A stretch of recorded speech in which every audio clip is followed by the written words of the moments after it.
तो स्वागत है दोस्तों आपका मेरे चैनल लेजेंड्स बायोग्राफी में। तो आइए दोस्तों, आज हम आपको और एक लेजेंड्स के बारे में बताने वाले हैं जिनका नाम है लता मंगेशकर। लता मंगेशकर भारत की सबसे प्रतिष्ठित पार्श्व गायिका है जिन्होंने कई फिल्मी और गैर फिल्मी यादगार गीत गाए हैं। दुनिया भर में उनके करोड़ों प्रशंसक हैं जो लता को माँ सरस्वती का अवतार मानते हैं। लता ने 1000 से ज़्यादा हिंदी फिल्मों में गीत गाए हैं। मुख्यतः उन्होंने हिंदी, मराठी और बंगाली में गाने गाए हैं। वे 36 से ज़्यादा भाषाओं में गीत गा चुकी है, जो अपने आप में एक कीर्तिमान है। लता मंगेशकर का जन्म 28 सितंबर 1929 को इंदौर में हुआ, जो कि अब मध्य प्रदेश में स्थित है। वे पंडित दीनानाथ मंगेशकर और शेवंती की बड़ी बेटी है। लता के पिता पंडित दीनानाथ मंगेशकर एक मराठी संगीतकार, शास्त्रीय गायक और थिएटर एक्टर थे, जबकि माँ गुजराती थी। शेवंती उनकी दूसरी पत्नी थी। उनकी पहली पत्नी का नाम नर्मदा था, जिसकी मृत्यु के बाद दीनानाथ ने नर्मदा की छोटी बहन शेवंती को अपनी जीवन संगिनी बनाया। हार्डीकर से मंगेशकर। पंडित दीनानाथ का सरनेम हार्डीकर था, जिसे बदलकर उन्होंने मंगेशकर कर दिया। वे गोवा में मंगेशी के रहने वाले थे और इसके आधार पर उन्होंने अपना नया सरनेम चुना। लता के जन्म के समय उनका नाम हेमा रखा गया था, जिसे बदलकर लता कर दिया गया। यह नाम दीनानाथ को अपने नाटक भावबंधन के एक महिला किरदार लतिका के नाम से सूझा। लता के बाद मीना, आशा, उषा और हृदयनाथ का जन्म हुआ। क्यों नहीं स्कूल गई लता? बचपन से ही लता को घर में गीत, संगीत और कला का माहौल मिला और वे उसी ओर आकर्षित हुई। 5 वर्ष की उम्र से ही लता को उनके पिता संगीत का पाठ पढ़ाने लगे। उनके पिता के नाटकों में लता अभिनय भी करने लगी। लता को स्कूल भी भेजा गया, लेकिन पहले ही दिन उनकी टीचर से अनबन हो गई। लता अपने साथ अपनी छोटी बहन आशा को भी स्कूल ले गई थी। टीचर ने आशा को कक्षा में बैठने की अनुमति नहीं दी, इसलिए लता को गुस्सा आ गया और वे फिर कभी स्कूल नहीं गई। 13 वर्ष की उम्र में परिवार का बोझ। 1942 में लता मंगेशकर पर मुसीबत का पहाड़ टूट गया। उनके पिता की जब मृत्यु हुई तब लता मात्र 13 वर्ष की थी। लता पर परिवार का बोझ आ गया। नवयुग चित्रपट मूवी कंपनी के मालिक मास्टर विनायक मंगेशकर परिवार के नज़दीकी लोगों ने लता का करियर गायिका और अभिनेत्री के रूप में संवारने के लिए मदद की। लता को अभिनय पसंद नहीं था, लेकिन पैसों की तंगी के कारण उन्होंने कुछ हिंदी और मराठी फिल्मों में अभिनय किया।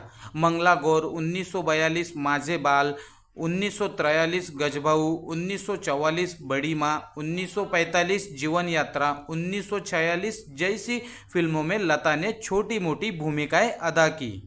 लता को सदाशिवराव नेवरेकर ने एक मराठी फिल्म में गाने का अवसर 1942 में दिया। लता ने गाना रिकॉर्ड भी किया, लेकिन फिल्म के फाइनल कट से वो गाना हटा दिया गया। 1942 में रिलीज हुई मंगला गौर में लता की आवाज़ सुनने को मिली। इस गाने की धुन दादा चांदेकर ने बनाई थी। 1943 में प्रदर्शित मराठी फिल्म गजाभाऊ में लता ने हिंदी गाना माता एक सपूत की दुनिया बदल दे तू गाया। 1945 में लता मंगेशकर मुंबई शिफ्ट हो गई और इसके बाद उनका करियर आकार लेने लगा। वहाँ पर उन्होंने भेंडी बाजार घराना के उस्ताद अमन अली खान से भारतीय शास्त्रीय संगीत सीखना शुरू किया। फिल्म बड़ी माँ 1945 में गाए भजन माता तेरे चरणों में और 1946 में रिलीज हुई आपकी सेवा में।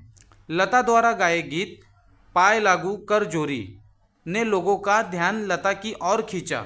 लता को किया रिजेक्ट। वसंत देसाई और गुलाम हैदर जैसे संगीतकारों के संपर्क में लता आई और उनका करियर निखरने लगा। लता के गुलाम हैदर मेंटर बन गए।